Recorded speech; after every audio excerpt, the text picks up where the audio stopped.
Most brands chase volume. Lamborghini does not. In a world where luxury houses expand downward, launching entry models, wider production runs, and mass accessibility, Lamborghini moves carefully, measured, because going mainstream would destroy the very mechanism that gives the brand power. This is not about manufacturing limitations. It is about strategic refusal. Lamborghini could increase production dramatically. The demand exists. Global wealth is expanding. Emerging markets are rising. Social media has amplified desire. And yet, production remains controlled. Not stagnant, controlled. The company understands something fundamental. Exclusivity is not a marketing tool. It is the product. When supply grows too quickly, perception shifts. When perception shifts, status weakens. And when status weakens, pricing power erodes. Lamborghini does not sell transportation. It sells controlled access to a signal. Culturally, Lamborghini occupies a specific space. It is loud, angular, polarizing. Unlike brands that lean toward quiet elegance, Lamborghini embraces spectacle. It does not apologize for attention. That polarization is intentional. Mainstream brands aim to be liked by everyone. Lamborghini is comfortable being misunderstood by many. Because mass approval lowers symbolic value, the brand survives on emotional intensity, not universal appeal. And emotional intensity cannot be mass-produced. From a business standpoint, scarcity protects margins. Higher volume means more visibility, more accessibility, more dilution. Luxury brands that expand too aggressively eventually face discount cycles. Dealer pressure increases. Secondary markets soften. Lamborghini avoids this trap by limiting availability and carefully pacing model introductions. Even when SUVs like the Urus expanded the audience, production control remained strict. Growth, but with friction, because friction sustains desire. There is also the psychology of ownership. A Lamborghini is not purchased quietly. It announces itself. For the buyer, that announcement must remain rare. If too many neighbors, influencers, or executives begin owning the same machine, the signaling power weakens. And signaling power is central to ultra-luxury economics.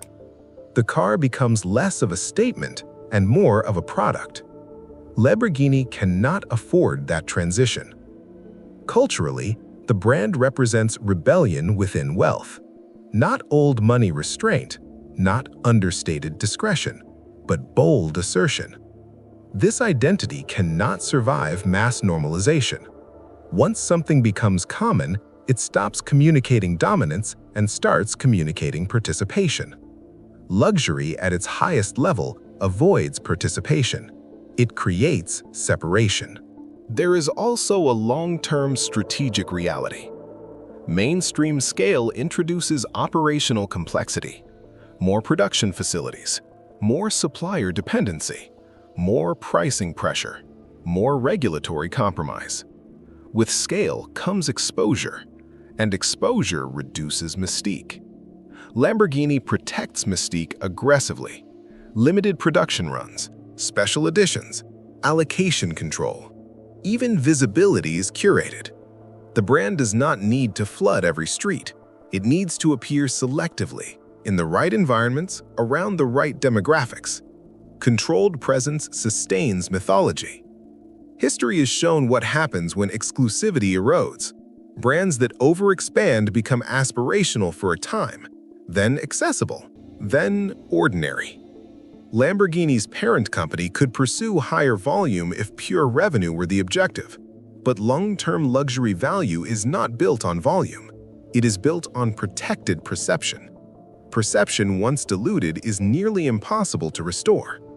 The refusal to go mainstream is not resistance to growth. It is resistance to dilution. The company grows revenue strategically. It expands markets selectively. It introduces new segments cautiously, but it will never pursue ubiquity, because ubiquity is the enemy of ultra-luxury positioning. In cultural terms, Lamborghini represents something rare, visible wealth without apology. That energy only works when supply is constrained. If every successful entrepreneur, executive, and influencer could easily obtain one, the meaning shifts, and meaning is everything. At $300,000 to over $1 million per vehicle, the material cost does not justify the price alone. The intangible does. Scarcity, identity, rebellion, access. Remove scarcity, and the intangible collapses. Luxury at this level is not about inclusion. It is about separation. Not about scale, but about distance.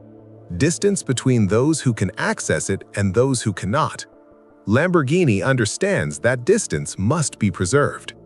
So it will never truly go mainstream, because mainstream success would quietly dismantle the very architecture that makes the brand powerful.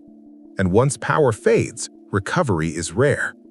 In ultra-luxury, restraint is not limitation, it is strategy.